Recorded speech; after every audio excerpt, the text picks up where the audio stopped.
los incendios, la mayor parte de los que mueren en los incendios mueren por intoxicación por monóxido de carbono antes que por quemarse. Hay algunos que sí son, digamos, atrapados por el fuego, desde luego, pero en la mayor parte de los incendios muchas personas no llegan a morir por el fuego, sino porque se intoxican antes por la presencia del monóxido de carbono.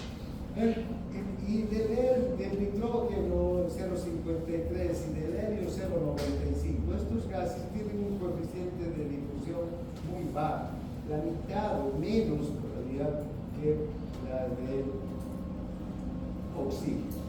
Bien, ahora, ¿cómo difunden los gases a través de los tejidos? Los gases que nos importan en fisiología son muy solubles y en especial son solubles en lípidos. Y ya sabemos que las membranas, las células y muchas de las estructuras membranosas que tenemos en el organismo están compuestas por lípidos. De hecho, la membrana celular es una bicapa lipídica.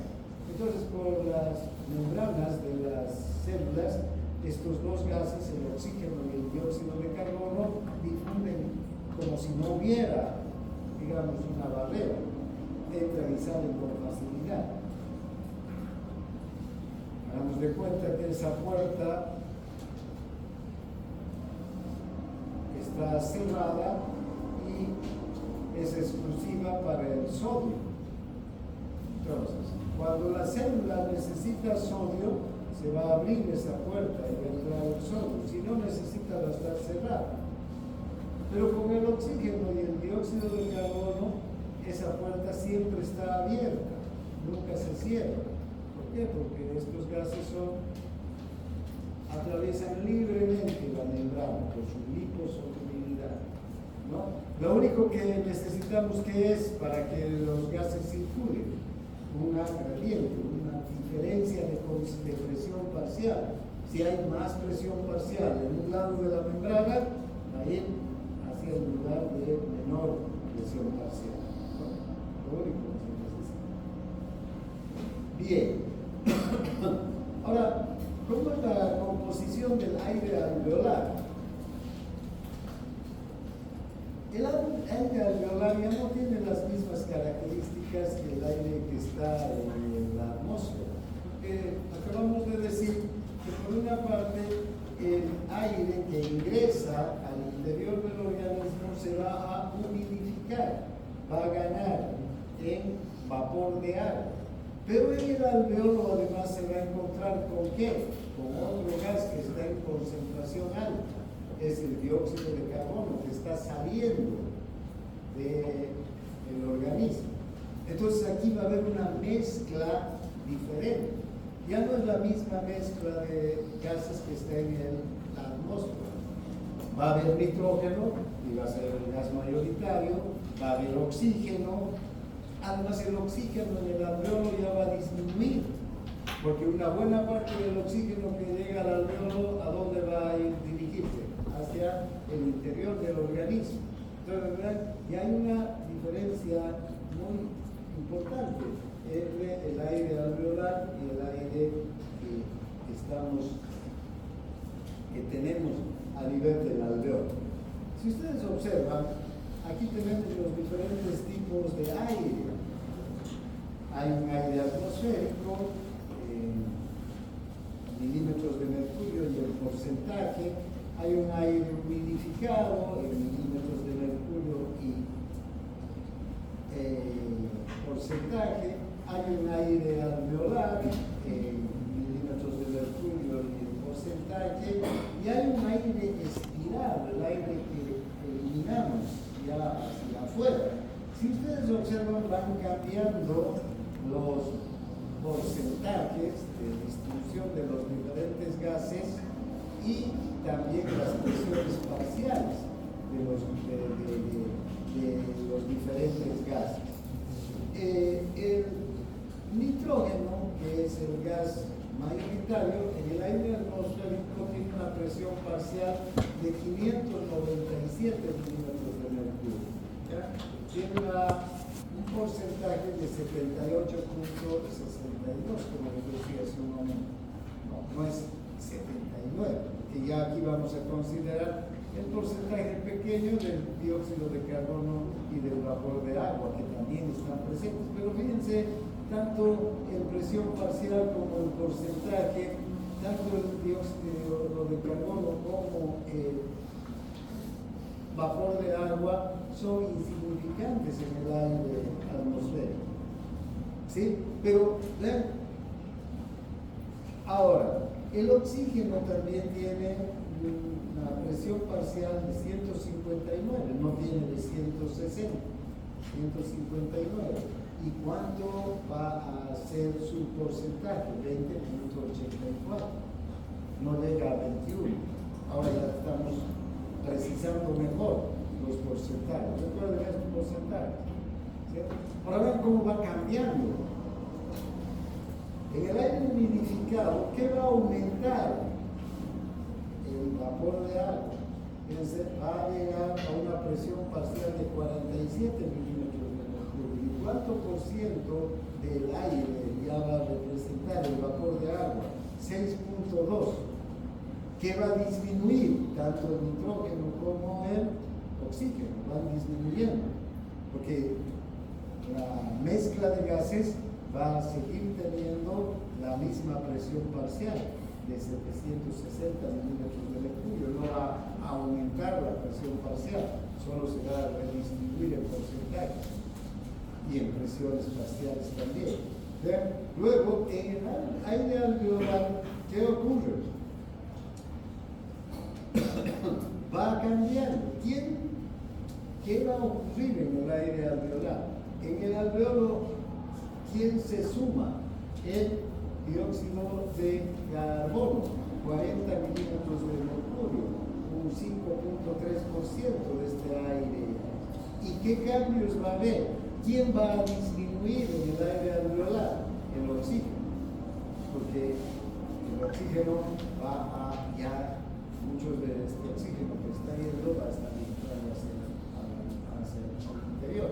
Y el nitrógeno vuelve a subir un poquito en esta redistribución de gases, ¿no? Y fíjense, al aire expirado va a cambiar también la composición. Vamos a ver que el vapor de agua, el dióxido, en realidad el vapor de agua y el nitrógeno más o menos se van a mantener constantes. ¿Cuáles van a aumentar? El oxígeno y el oxígeno en particular, ¿no? Va a aumentar. Y el dióxido de carbono va a disminuir cuando botamos el gas. ¿Y a qué se debe esto? Si recuerdan, en la anterior clase hemos dicho que hay un espacio muerto fisiológico. ¿Qué tiene el espacio muerto fisiológico? La misma composición que el aire atmosférico, ¿no?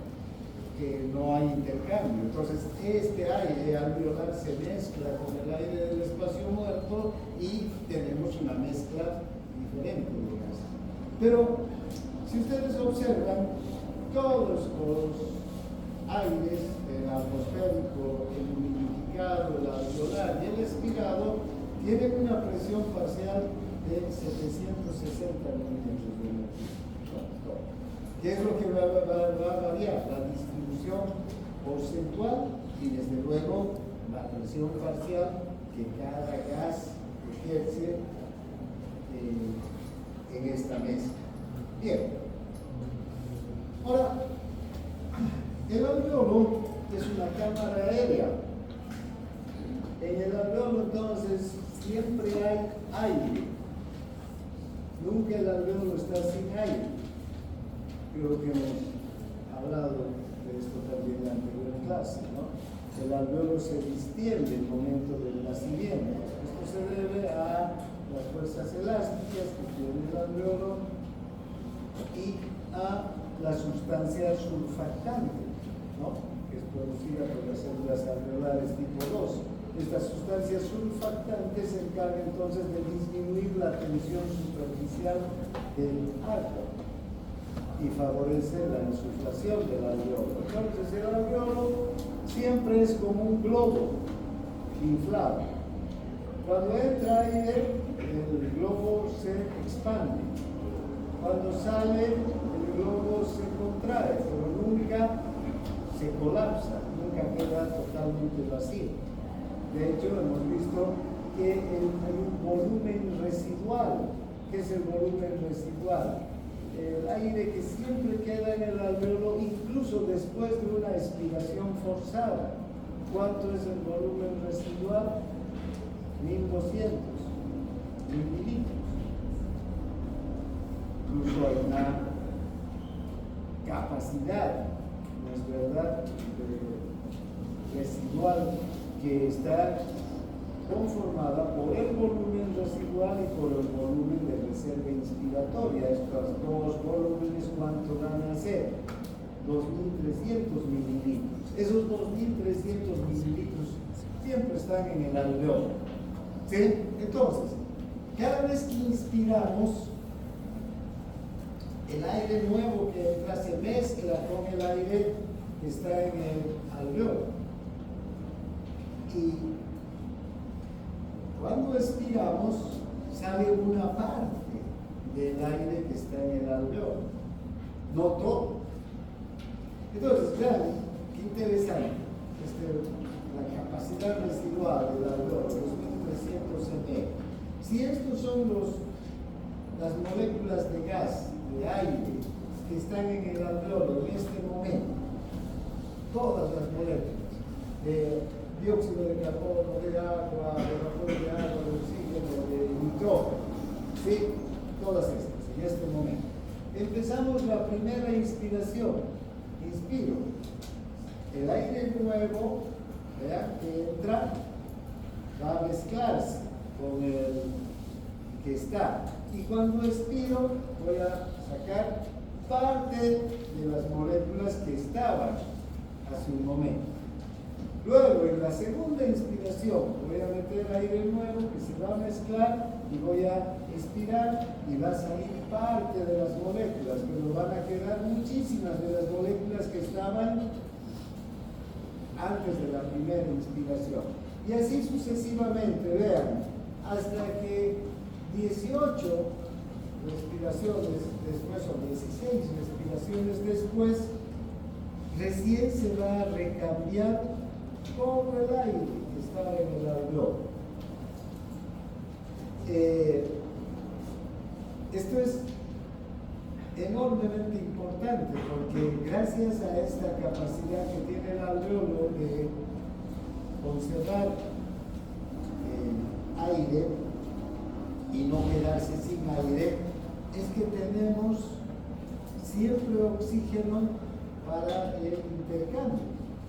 Porque de lo contrario, si el alveolo se quedara sin aire, vean, si cuando se insufla el alveolo entra aire nuevo y después en la expiración sale todo el aire, en el transcurso que hay entre esa expiración y la próxima inspiración no habría intercambio gaseoso, ¿sí?